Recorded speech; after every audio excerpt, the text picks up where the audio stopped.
মানুষের জ্ঞান, তাদের দক্ষতা কি করে বাড়ানো যায়, বাড়িয়ে দেশের উন্নয়ন করানো যায়, এটাই হচ্ছে মানব সম্পদ উন্নয়নের মূল কথা। তাহলে মানব সম্পদ হচ্ছে একটা দেশের সবচাইতে শক্তিশালী পুঁজি। প্রাকৃতিক সম্পদ, খনিজ সম্পদের চেয়েও দামি হচ্ছে মানব সম্পদ। আমার প্রিয় যশোর, প্রাকৃতিক সম্পদ, খনিজ সম্পদের চেয়ে দামি সম্পদ কি সম্পদ? আল্লাহ তাআলা দয়া করে আমাদেরকে এই মানব সম্পদ দিয়েছেন। আসুন আমাদের এই মানুষগুলোকে আমরা সোনার মানুষ বানাই। রাজি আছেন তো সবাই? সরকারি চাকরিজীবী। উনি আমাকে বললেন, বাংলাদেশের আরেকটা উদাহরণ দেখি। উনি আমাকে বললেন যে প্রতি বছর আমাদের অফিসের ফার্নিচার চেঞ্জ করে। আমি বললাম প্রতি বছর ফার্নিচার চেঞ্জ করে কেন? বলে যে ফার্নিচার নতুন পারচেজ করলেই তো ওইখানে টাকা, নতুন কিনতে পারলেই টাকা, নতুন উন্নয়নের সবক শোনাতে পারলেই টাকা। হ্যাঁ, নাকি মোনাজাত দিয়ে দিব?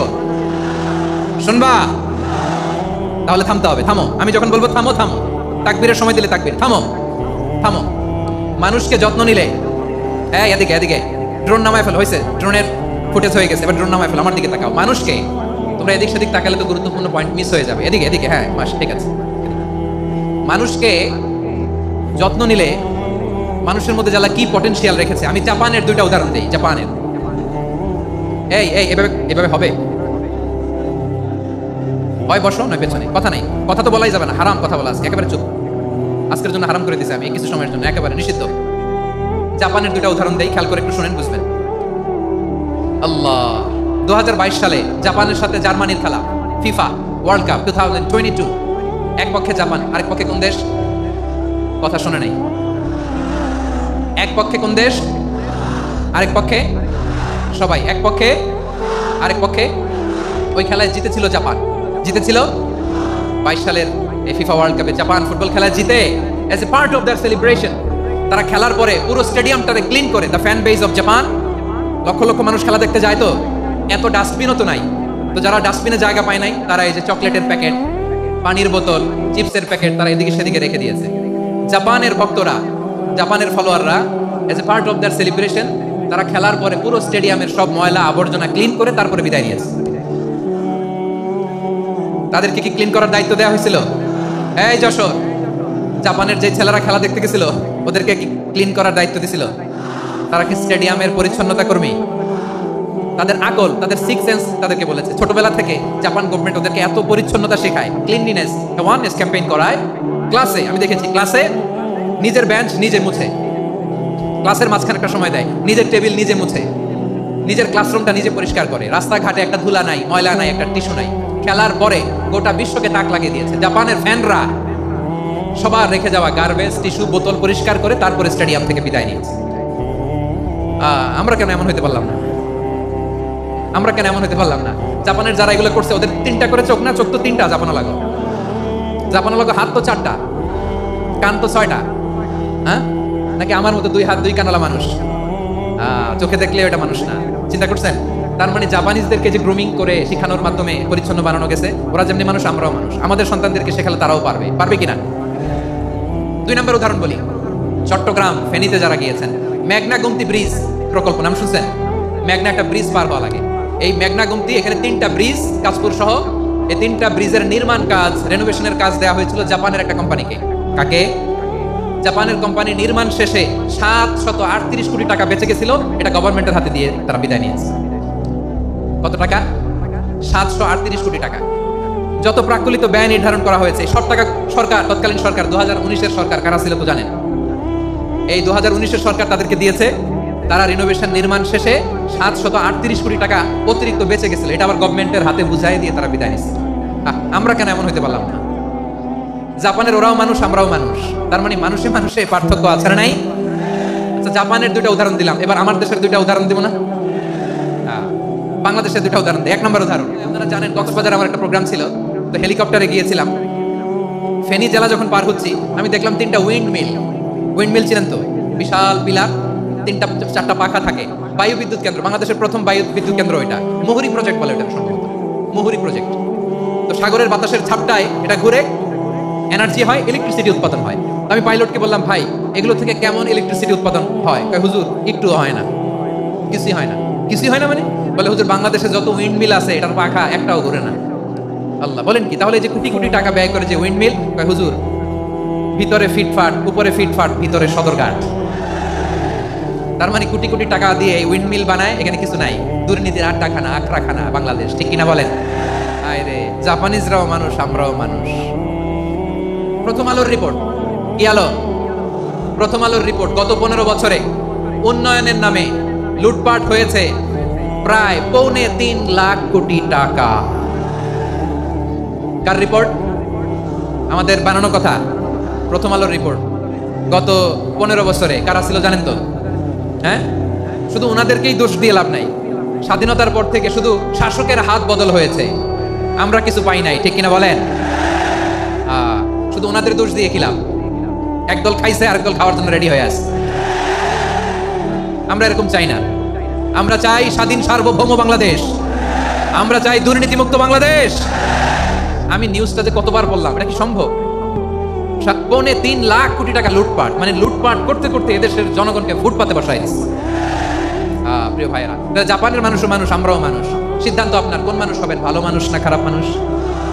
আজকের আলোচনার বিষয় হচ্ছে মানব সম্পদের উন্নয়ন, human resource development. It's a process to increase the capacity. মানুষ পারে না এমন কোনো কিছু নাই, চাইলে সব পারে। এজন্য মানুষকে তারবিয়া দিতে হবে, যথাযথভাবে তাদেরকে করতে হবে। আসুন আমরা সিরাতের আয়নায় বিশ্বনবীর জীবনী থেকে দেখি তিনি কিভাবে হিউম্যান রিসোর্সকে ম্যানেজ করতেন। যদি আপনাদের সময় হয়, দু একটা উদাহরণ দিয়ে আজকে আমি আমার আলোচনার বিদায় নিব। হবে সময় হবে কয়েক মিনিট। হ্যাঁ, শান্ত থাকবেন তো? শান্ত থাকবা? হ্যাঁ, ঠিক আছে। এই ধাক্কার মধ্যে ঢুকছে, এবার মজা বুঝতেছো তো? হ্যাঁ, মানা করছিলাম না? ঠিক আছে, টের পাও। হ্যাঁ, ঠিক আছে। যে আওয়াজ করবে আমি ওকে দেখতেছি, কে কে আওয়াজ করে দেখতেছি। শেষ কথা, শেষের দিকে চলে আসছি। বিষ্ণু ইসলাম কিভাবে হিউম্যান রিসোর্সকে ম্যানেজ করতেন, মজার কথা আছে কয়েকটা, বলে বিদায় নিব। বিশ্বনবী কিভাবে এই মানব সম্পদকে ম্যানেজ করতেন। বিশ্বনবী he was a very good talent hunter, চৌকস ট্যালেন্ট হান্টার ছিল। কার মধ্যে কি ট্যালেন্ট আছে দেখলেই বুঝে ফেলতেন। সুবহানাল্লাহ পড়বেন না? কি নবী আমরা পেয়েছি? He was a very good talent hunter. আমার নবী তিনি চৌকস ট্যালেন্ট হান্টার ছিলেন। কার মধ্যে কি প্রতিভা বের করতেন, ওই প্রতিভাকে ইসলামের কল্যাণে কাজে লাগাতেন। কয়েকজন সাহাবীর জীবনী শোনাই। আবু মাহজুরা রাদিয়াল্লাহু তাআলা আনহু, মক্কার মুয়াজ্জিন, আগে ছিল মুশরিক, পরে হয়েছে মুমিন। উনি কিভাবে মুমিন হইলেন এই ঘটনাটা একটু আপনাদের শোনাতে চাই। তো আপনাদের তো সময় নাই হাতে। হ্যাঁ, সময় আছে? এই জেনজি শেষ করে দিল আজকের প্রোগ্রামটা। 1 ঘন্টা ধাক্কা ধাক্কি করে কেমনে দাঁড়ায় আছে আমি বুঝলাম না।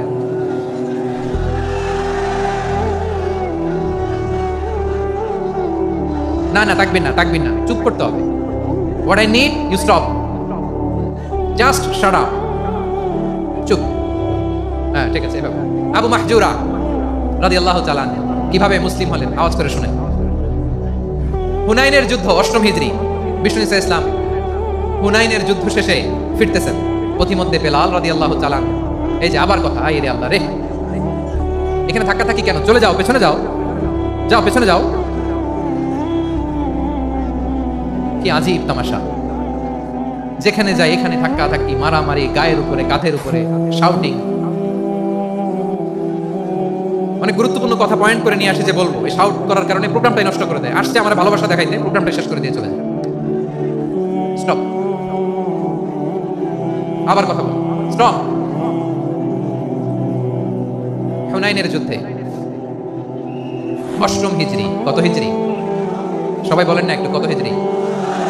8ম হিজরিতে হুনাইনের যুদ্ধে রাসূল সাল্লাল্লাহু আলাইহি ওয়াসাল্লাম ফিরে আসতেছেন মদিনায়। পথিমধ্যে বেলাল রাদিয়াল্লাহু তাআলা আনহু আযান দিচ্ছেন। কি দিচ্ছেন? তো পাশে ছিল মুশরিকদের একটা পল্লী, কিছু মুশরিক তরুণ, কিছু অমুসলিম কিশোর, তারা আযানকে ব্যঙ্গ করতেছে। আমাদের বাংলায় মুখ ভেঙানো বলে আর কি।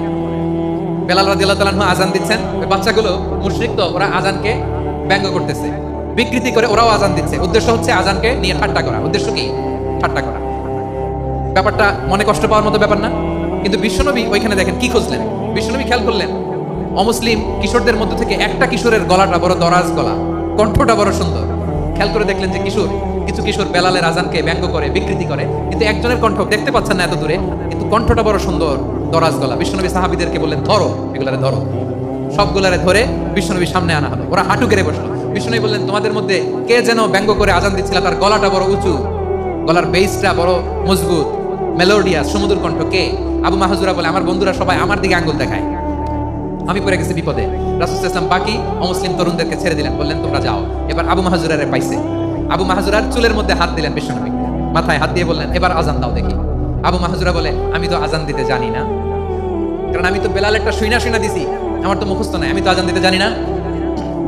বিশ্বনবী বললেন, জানো না? তাহলে আসো আমি তোমারে শিখাই দেই। সুবহানাল্লাহ। আবু মাহজুরা হাঁটু গেড়ে বসে বিশ্বনবীর মুবারক হাত আবু মাহজুরার চুলের মধ্যে। বিশ্বনবী আজানের মুআল্লিম আবু মাহজুরাকে বলতেছে, ঠিক আছে তোমারে শিখাই দিচ্ছি, আমি যা যা বলবো আমার সাথে সাথে বলো, পারবা? আবু মাহজুরা বলে, পারবো। বিশ্বনবী আজান দিচ্ছেন, মাথায় হাত দিয়ে আল্লাহু আকবার, আল্লাহু আকবার। আবু মাহজুরা এই বাক্যটা বললেন। বিশ্বনবী দ্বিতীয় বাক্য পড়তে আরম্ভ করলেন, আল্লাহু আকবার,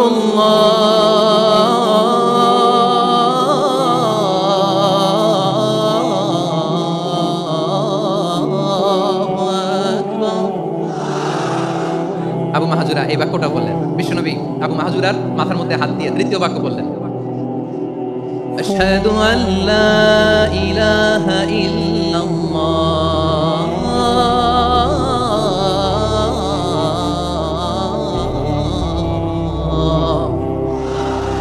আবু মাহজুরা তৃতীয় বাক্য বললেন। বিশ্বনবী একটা বাক্য পরে আবু মাহজুরা পড়ে, বিশ্বনবী পরে আবু মাহজুরা পড়ে। আবু মাহজুরা কিন্তু অমুসলিম, মুশরিক। আবু মাহজুরা বলে, এক একটা বাক্য পড়ি আমার কলিজাটা গলে ঠান্ডা হয়ে যায়। এতদিন মোহাম্মদকে গালি দিতাম, এখন মোহাম্মদ আমার মাথায় যখন হাত রাখছে আমার সারা শরীর ঠান্ডা হয়ে গেছে। বিশ্বনবী আজান শেখাচ্ছেন, একটা একটা বাক্য পড়ে আবু মাহজুরাও পড়ে, বিশ্বনবী পড়ে, আবু মাহজুরাও পড়ে। পুরো বাক্যগুলো যখন শেষ, আজান শেষ, আবু মাহজুরাও যখন পুরো আজান বললেন, আবু মাহজুরা বললেন, এতদিন মোহাম্মদের চেহারা দেখলে আমার ঘৃণা লাগতো, আজ থেকে মোহাম্মদের চেহারার চেয়ে প্রিয় চেহারা আমার কাছে নাই।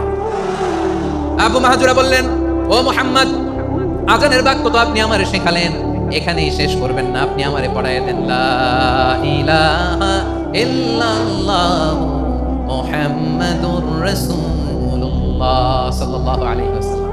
বিশ্বনবীর সাথে দাঁড়িয়ে উনি শাহাদা পড়ে মুসলমান হয়ে গেলেন। এবার আবু মাহজুরা বলে, ইয়া রাসূলুল্লাহ, ইয়া হাবিবাল্লাহ, আমি মুমিন হয়েছি, মুসলমান হয়েছি, আপনার কাছ থেকে আজান শিখার সৌভাগ্য আমি লাভ করেছি গো নবী। আমার কণ্ঠের বড় তারিফ করেছেন আপনি, আমার আজানকে আপনি পছন্দ করেছেন। একটা জিনিস আপনার কাছে চাই, আপনি আমাকে মক্কার মসজিদুল হারামের মুয়াজ্জিন হিসেবে অ্যাপয়েন্ট করে দেন। বিষ্ণু ইসলাম বললেন, যাও আবু মাহজুরা, আমি তোমাকে পৃথিবীর শ্রেষ্ঠতম মসজিদ মক্কার মসজিদুল হারামের মুয়াজ্জিন হিসেবে অ্যাপয়েন্ট করে দেব। দেখছেন কিভাবে ট্যালেন্ট হান্টিং করতে হয়, কিভাবে হিউম্যান রিসোর্স মানব সম্পদকে ব্যবহার করতে হয়। আসছিল আজানকে ভেঙাইতে, আসছিল কেন? আজানকে ব্যঙ্গ করার জন্য, বিকৃত করার জন্য। আজানকে বিকৃত করতে যে ইসলামের সবচেয়ে শ্রেষ্ঠ মসজিদের মুয়াজ্জিন হয়ে গেল। পড়েন সুবহানাল্লাহ। হযরত আবু মাহজুরা রাদিয়াল্লাহু তাআলা আনহু ওনার এই সুললিত কণ্ঠ ব্যবহার করে মসজিদুল হারামে এত সুন্দর করে আল্লাহু আকবার বলে আজান দিতেন। মানুষগুলোর, মুসল্লিগুলোর, মক্কাবাসীর হৃদয়কে তিনি বিগলিত করে দিতেন, মানুষের হৃদয়কে ঠান্ডা হয়ে যেত। শুধু এখানেই শেষ না আমার যশোরের ভাইয়েরা, বিশ্বনবী যখন সাইয়েদনা আবু মাহজুরা রাদিয়াল্লাহু তাআলা আনহুকে আজান শেখাচ্ছিলেন, বলেন তো বিশ্বনবীর হাতটা কোথায় ছিল? আবু মাহজুরার মাথার সামনে, এই চুলের উপরে ছিল। আবু মাহজুরা ওই স্মৃতিটাকে ধারণ করবার জন্য, ওই স্মৃতিকে বহন করার জন্য বিশ্বনবীর মুবারক হাত আবু মাহজুরার কপালের চুলের যেই জায়গায় লেগেছে, মৃত্যুর আগের দিন পর্যন্ত আবু মাহজুরা মাথার ওই চুলে কোনোদিন ছুরি আর কামার লাগায় নাই, সেখানে কেচি লাগায় নাই, চুলের মধ্যে খুর লাগায় নাই। আবু মাহজুরা ডান দিকের চুল কাটতো, বাম দিকের চুল কাটতো, পেছনের চুল কাটতো, সামনের চুল কাটতো না। আবু মাহজুরা রাদিয়াল্লাহু তাআলা আনহুর সামনের চুলগুলো বড় হতে হতে যখন এত বড় হয়ে যায়, তিনি চুলগুলো পেঁচিয়ে মাথার মধ্যে রাখতেন। তারপরে তিনি পাগড়ি পরতেন। সবাই জিজ্ঞেস করতো, আবু মাহজুরা, এটা আবার কেমন স্টাইল? দেখতে তোমার কি বিদঘুটে লাগে? কেমন অড লাগে? কেমন খারাপ দেখা যায়? মক্কায় এমন কোন মানুষ তো দেখি নাই, ডানে চুল কাটে, পায়ে চুল কাটে, পেছনে চুল কাটে, সামনে কাটে না। ওরে আবু মাহজুরা, কেমন দেখা যায় তোমারে? তুমি সামনের চুল কাটো না কেন? আবু মাহজুরা বলে, আমি হাঁটু গেড়ে পেয়ারা নবীর সামনে বসেছিলাম, আমার এই মাথার চুলের মধ্যে মুবারক হাত লাগিয়ে বিশ্বনবী নিজে আমাকে আজানের প্রতিটা বাক্য শিক্ষা দিয়েছেন। বিশ্বনবীর মুবারক হাত, পবিত্র হাত আমার মাথার চুলের যেই জায়গায় লেগেছে, আমি চাই ওই চুলগুলা নিয়ে আমি আমার কবরের ভিতরে যাব। সাইয়েদনা আবু মাহজুরা রাদিয়াল্লাহু তাআলা আনহু ইন্তেকালের আগের পর্যন্ত মাথার সামনের চুলগুলা কাটে নাই। মাথার সামনের চুল তিনি কাটেন নাই। সুবহানাল্লাহি বিহামদি। কেমন ভালোবাসতেন বিশ্বনবী সাহাবীদেরকে, সাহাবারা কেমন ভালোবাসতেন বিশ্বনবীকে। সামনের চুলগুলো বড় হতে হতে এত বড় ছিল, পেঁচিয়ে রেখে পাগড়ি করতেন, কাটতেন না। নবীর হাত লেগেছিল। সুবহানাল্লাহ পড়েন। তাহলে what is the lesson? Moral of the story কি? মোরাল অফ দ্য স্টোরি হচ্ছে, আসছিল আজানকে ব্যঙ্গ করার জন্য, বিকৃত করার জন্য, হয়ে গেল মসজিদুল হারামের মুয়াজ্জিন। দেখেন বিশ্বনবী একটা খারাপ সিচুয়েশনের মধ্যে থেকে কি ভালো জিনিস বের করে আনলেন। আমি যে শুরুতে বলেছি কিভাবে তিনি হিউম্যান রিসোর্সকে ডেভেলপ করেছেন, ম্যানেজ করেছেন। তিনি যে চৌকস ট্যালেন্ট হান্টার ছিল, দেখেন সবার মধ্যে থেকে এর বাছাই করে মুয়াজ্জিন বানাই দিয়েছেন। সুবহানাল্লাহ পড়ে। তার মানে এই না সবাইরে ধরে ধরে উনি মুয়াজ্জিন বানাইছেন। যার যেই ট্যালেন্ট আছে তাকে ওই কাজে অ্যাসাইন করেছেন, যার যেই প্রতিভা আছে তার প্রতিভাকে ইসলামের কাজে লাগিয়েছেন। সুবহানাল্লাহ পড়েন। যায়েদ বিন সাবিত রাদিয়াল্লাহু তাআলা আনহু নাম শুনেছেন? যশোর কথা বের হয় না। যদি জায়গায় সালমান খানের নাম শুনছেন সবাই হাত তুলবে, জি হুজুর শুনছি, মানে সব দেখা শেষ। সালমান খান, আমির খান, অমুক খান, সব খান মুখস্থ, কিন্তু যায়েদ বিন সাবিতের নাম মুখস্থ নাই মুসলমানদের। যেই সাহাবী মাথার সামনের চুল কাটে নাই, মসজিদুল হারামের মুয়াজ্জিন বানাইছেন বিশ্বনবী, সাহাবীর নাম কি? খায়া ফেলাইছে, স্লোগানের সাথে খায়া ফেলাইছে। আবু মাহজুরা, কি নাম? আবু মাহজুরা আল জুমাহি রাদিয়াল্লাহু তাআলা। এই নামটা আজকে নিয়ে যাইতে হবে যশোর। আবু মাহজুরা রাদিয়াল্লাহু তাআলা। দুই নম্বরে বলছিলাম যায়েদ বিন সাবিত রাদিয়াল্লাহু তাআলা। বিশ্বনবী দেখলেন মদিনার এই আনসারী সাহাবী হাইলি ট্যালেন্টেড, ইন্টেলেকচুয়াল, মেরিটোরিয়াস, জ্ঞানের প্রতি তার আকর্ষণ, মারাত্মক আকর্ষণ। বিশ্বনবী তাকে দায়িত্ব দিলেন, কোরআন যা নাজিল হয় তুমি লিখো, কাতিবুল ওহী বানায় দিলেন। সুবহানাল্লাহ। যায়েদ বিন সাবিতরে আবার আযান শেখান নাই, কারণ তার মধ্যে বিশ্বনবী প্রতিভা দেখেছেন, একাডেমিক প্রতিভা। বিশ্বনবীর একাডেমিক প্রজেক্টগুলো তিনি হ্যান্ডেল করতেন। যায়েদ বিন সাবিত ছিল বিশ্বনবীর ব্যক্তিগত সচিব। কি ছিল? ব্যক্তিগত সচিব। বোঝেন নাই? বিশ্বনবীর ব্যক্তিগত সচিব এবং দোভাষী। ইহুদিরা কিছু লিখে দিলে এটার অর্থ বিশ্বনবীরে বুঝায় দিতেন, আবার ইহুদিদের কাছে কিছু লিখতে হলে তিনি লিখে দিতেন। বিশ্বনবী একদিন বললেন, ইন্নী ওয়াল্লাহি মা আমানু ইয়াহুদা আলা কিতাব। ইহুদিরা যে চিঠি পাঠায় অর্থ তো বুঝি না, আরেক ইহুদি আইনে অর্থ করা লাগে। আবার ইহুদিদের কাছে কিছু লিখে পাঠাইতে চাইলে আমরা তো লিখতে পারি না, ইহুদিরে দিয়ে লেখা লাগে। ওরা যে পয়রা শোনায় লিখে দেয়, আমি ওদের বিশ্বাস করি না। আমার নিজের একজন লোক দরকার। বিশ্বনবী এই যায়েদ বিন সাবিতকে চুজ করলেন ল্যাঙ্গুয়েজের জন্য। উনি বললেন, যায়েদ তোমার সফট স্কিলকে ডেভেলপ করতে হবে, তুমি হিব্রু ল্যাঙ্গুয়েজ শিখে ফেলো। যায়েদ বিন সাবিত বলল, বিশ্বনবীর মোটিভেশন আর ইন্সপিরেশন পেয়ে আমি 15 দিনে ইহুদিদের এই হিব্রু ল্যাঙ্গুয়েজ শিখে ফেললাম। শুধু শিখে ফেললাম না, হাত্তা হাদিকতু, even I became master in the language. এই ভাষা আমি পারদর্শী হয়ে গেলাম। এরপর ইহুদিরা চিঠি লিখে পাঠালে আর কোনো ইহুদি ডাকা লাগতো না, আমি নবীর এটার অর্থ শুনে পরে বুঝাই দিতাম। আবার ইহুদিদের কাছে চিঠি লেখা লাগলে আমি যায়েদ বিন সাবিত চিঠি লিখে দিতাম। সুবহানাল্লাহ। দেখেন এত সাহাবীর মধ্যে থেকে বিশ্বনবীর একাডেমিক প্রজেক্ট, ব্যক্তিগত সচিব, দোভাষী হিসেবে তিনি যায়েদ বিন সাবিতের মতো তরুণকে নির্বাচিত করেছেন। কেমন ট্যালেন্ট হান্টার ছিল আমার নবী। সুবহানাল্লাহ পড়বেন না? বিশ্বনবীর ইন্তেকালের পরে সাইয়েদনা আবু বকর রাদিয়াল্লাহু তাআলা আনহু যখন খলিফা হয়ে আসলেন, কোরআনকে সংকলনের দায়িত্ব দেয়া লাগবে, কোন সাহাবীকে দিবেন? সব সাহাবারা মিলে পরামর্শ করলেন। সাইয়েদনা আবু বকর, ওমর সবাই মিলে এই বিশাল কোরআন সংকলনের গুরু দায়িত্ব বিশ্বনবীর ব্যক্তিগত সচিব, বিশ্বনবীর দোভাষী, বিশ্বনবীর সিলেক্ট করাই লোক যায়েদ ইবনে সাবিত রাদিয়াল্লাহু তাআলা আনহুকে দিয়েছে। কোরআনের কবি তো আজকে এখানে রাখে নাই। এই যে আজকের যে কোরআন পড়েন, এটা আগে এরকম ছিল না। কোরআন নাজিল হলে সাহাবারা চামড়ার, ওটের চামড়ায় লিখে ফেলতো, ওটের চ্যাপ্টা হাড্ডির মধ্যে লিখে ফেলতো, গাছের গুড়ির মধ্যে লিখে ফেলতো, বিভিন্ন জনের কাছে ছড়ানো ছিটানো ছিল।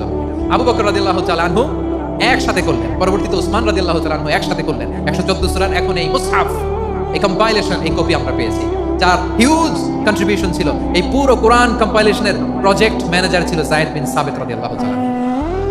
কোরআন কম্পাইলেশনের প্রজেক্ট ম্যানেজার, দেখেন উনারে মাথায় হাত দিয়ে আযান শেখায় নাই। সুবহানাল্লাহ কইবেন না? তাহলে প্রথম সাহাবী আবু মাহজুরাকে মুয়াজ্জিন বানাইলেন, যায়েদ বিন সাবিতকে ব্যক্তিগত সচিব আর দোভাষী বানালেন, মুসআব ইবনে উমাইর রাদিয়াল্লাহু তাআলা আনহুকে ইসলামের প্রথম অ্যাম্বাসেডর বানালেন। তাহলে তৃতীয় নাম্বার একজন সাহাবীর নাম বলছি, মুসআব ইবনে উমাইর। মুসআব কি নাম? নামটা কেমন লাগে? এই কয়েকজনের ভালো লাগে, বাকিদের ভালো লাগে না? ভালো লাগে? মুসআব কি নাম? He was the first ambassador in Islam. ইসলামের প্রথম ডিপ্লোম্যাট, প্রথম কূটনৈতিক, ইসলামের প্রথম কূটনৈতিক, ইসলামের প্রথম ডিপ্লোম্যাট, প্রথম অ্যাম্বাসেডর মুসআব ইবনে উমাইর। মক্কার তরুণ যুবক, উনি পারফিউম লাগাইলে মানুষ দেখলেই বুঝতো এটা মুসআব লাগাইছে। এমন ড্যাশিং ফেসের ছিল, এমন স্মার্ট ড্যাশিং ফেস, এমন পার্সোনালিটির মানুষ ছিল মুসআব রাদিয়াল্লাহু তাআলা। কারণ যিনি ইসলামের স্পোকম্যান হবেন, মুখপাত্র হবেন, তার স্মার্ট হওয়ার দরকার আছে না নাই? আকাবার প্রথম শপথ যখন হলো, তাদের সাথে বিষ্ণু ইসা ইসলাম মদিনাতে একজন মুখপাত্র পাঠালেন, ডিপ্লোম্যাটকে পাঠালেন, অ্যাম্বাসেডর অফ ইসলাম। তিনি হচ্ছেন মুসআব ইবনে উমাইর। সুবহানাল্লাহ। বিশ্বনবী দেখলেন সে অনেক স্মার্ট, তার ডেডিকেশন আছে, সিনসিয়ারিটি আছে, এবং মদিনায় যে আউস খাজরাজ গোত্রের নেতাদের সাথে ডিল করতে হবে, ইহুদিদের সাথে ডিল করতে হবে, ওখানে একজন পাক্কা জানু খেলোয়াড়ের দরকার আছে না নাই? মুসআব ইবনে উমাইর রাদিয়াল্লাহু তাআলা আনহু, ওনাকে বিষ্ণু ইসা ইসলাম চুজ করলেন।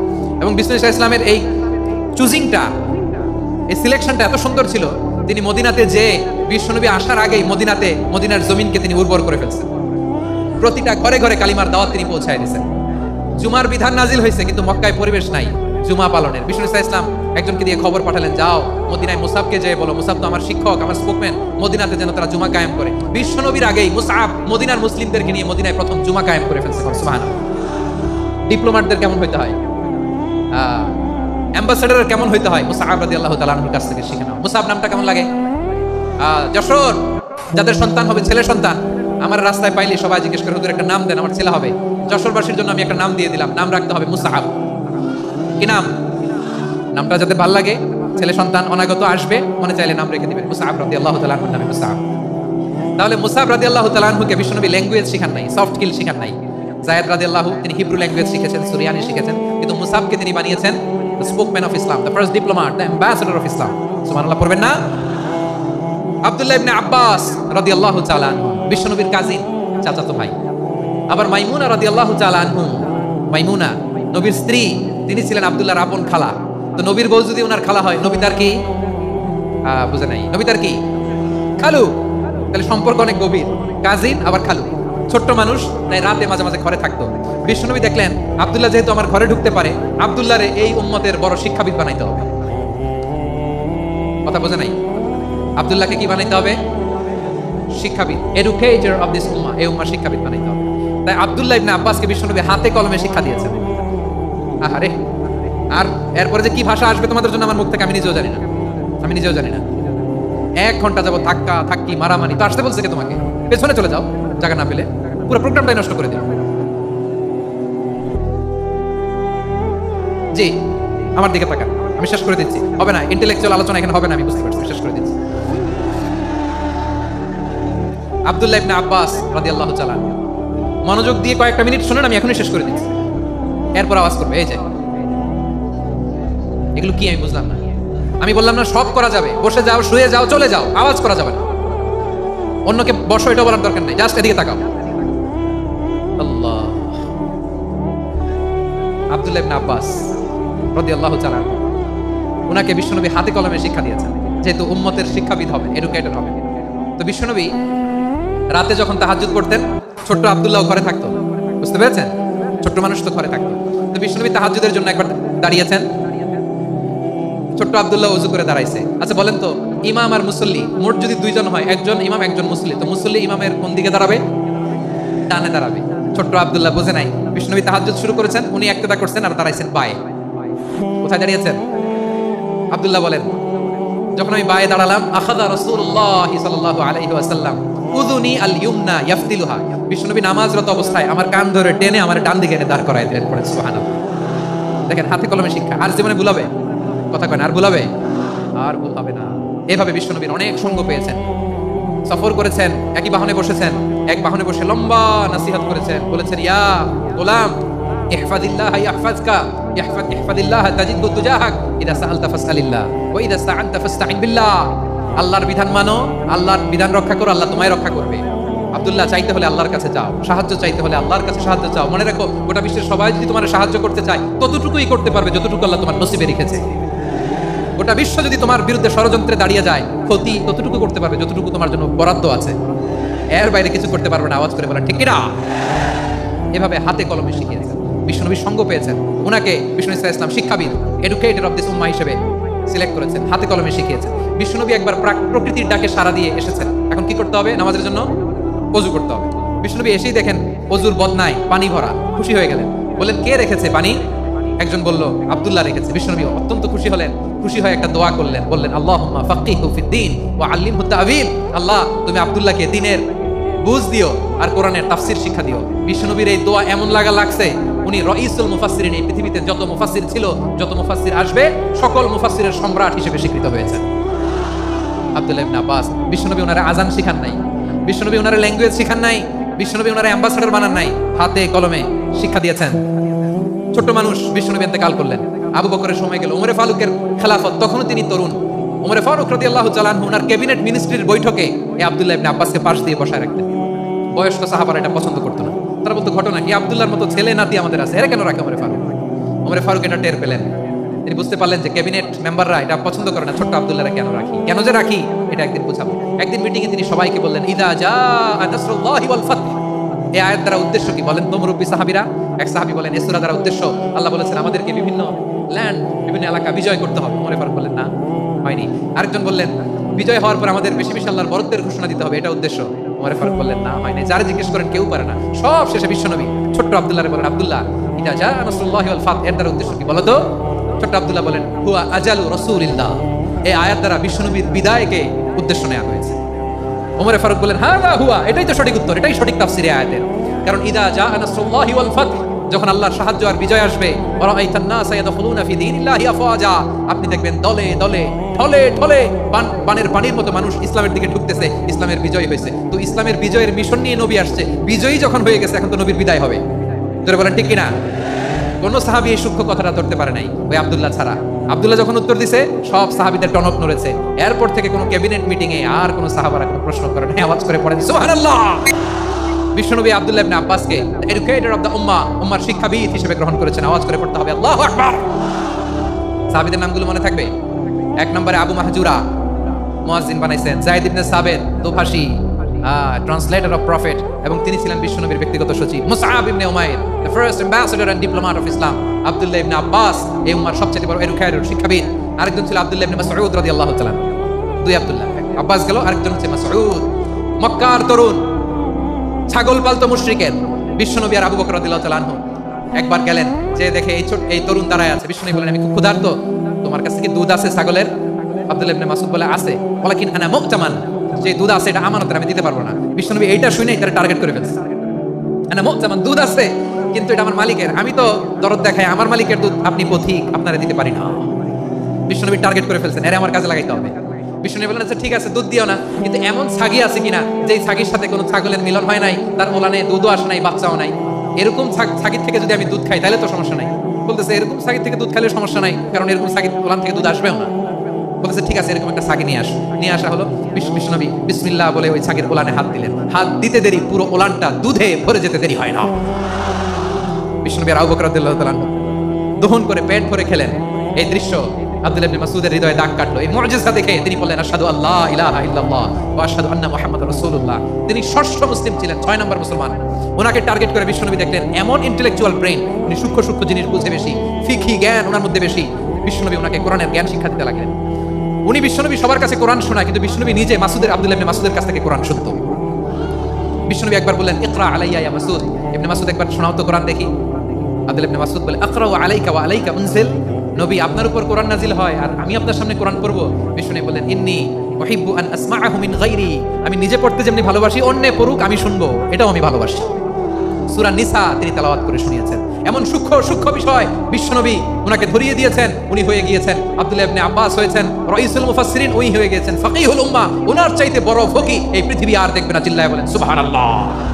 উনি বলতেন, ওয়াল্লাহি ওয়াল্লাহি ইল্লাযী লা ইলাহা গায়রু মা উনজিলাত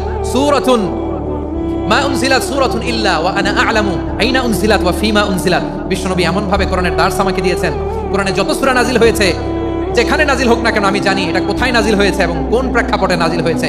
এমন একটা সূরা নাই যে সূরার কোথায় নাজিল হয়েছে আমি মাসুদের জানা নাই, কোন প্রেক্ষাপটে নাজিল হয়েছে আমার জানা নাই। এরকম ঘটবে না। চিল্লায়ে বলেন আল্লাহু আকবার। এই আব্দুল্লাহ ইবনে মাসউদ রাদিয়াল্লাহু তাআলা ওমর ফারুকের সময় কুফার চিফ জাস্টিস ছিলেন। কুফা নগরীর চিফ জাস্টিস। চিফ জাস্টিস বুঝেন নাই? বিচারপতি। কি ছিলেন? সবাই বলে নাই, কি ছিলেন? বিচারপতি ছিলেন। এবং ওনার যে ফিকহি জ্ঞানের ধারা, এটাই আলকামা, ইব্রাহিম আন-নাখাই, হাম্মাদ ইবনে সুলাইমান হয়ে ইমাম আবু হানিফা পর্যন্ত পৌঁছেছে। এবং ওনার ফিকহি জ্ঞানের ধারাই হানাফি মাযহাবে অ্যাকসেপ্ট হয়েছে। আজও এগুলো হানাফি মাযহাবে চর্চিত হয়। হানাফি মাযহাবের সব ফিক আব্দুল্লাহ ইবনে মাসউদের ফিকহি জ্ঞানের ধারা থেকে নেওয়া হয়েছে। চিল্লায়ে পড়েন সুবহানাল্লাহ। তাহলে ওনাকে বিশ্বনবী বানিয়েছেন জুরিস্ট, আইনবিদ, ফাকিহ। ওনারে আযান শিখান নাই। হিউম্যান রিসোর্স ডেভেলপমেন্ট কিভাবে করবেন, মানব সম্পদের উন্নয়ন কিভাবে করতে হয়, কিভাবে যার যেখানে প্রতিভা কাজে লাগাতে হয় উনি দেখিয়েছেন। সুবহানাল্লাহ পড়বেন না? খালিদ বিন ওয়ালিদ নাম শুনছেন? কে কে শোনেন নাই? হাত তোলেন। কি ছিলেন? বীর যোদ্ধা ছিলেন খালিদ বিন ওয়ালিদ। কিন্তু তিনি ইসলাম ধর্ম গ্রহণ করেছেন অনেক দেরিতে, 8ম হিজরিতে। তার মানে 8ম হিজরির আগে উনি মুশরিকদের পক্ষে লড়াই করেছেন। ওনার হাতে কত মুসলিম সাহাবী যে নিহত হয়েছে হিসাব নাই। বিষ্ণুবী টার্গেট করে রাখছে, তুমি আমাদের মুসলিমদের এত ক্ষতি করলা, তুমি যখন মুসলমান হবা তোমার দিয়ে আমি এমন কাম করামু যেটা আর কেউ করতে পারবে না। সুবহানাল্লাহ নাই। যশোর ক্লান্ত হয়ে গেছে,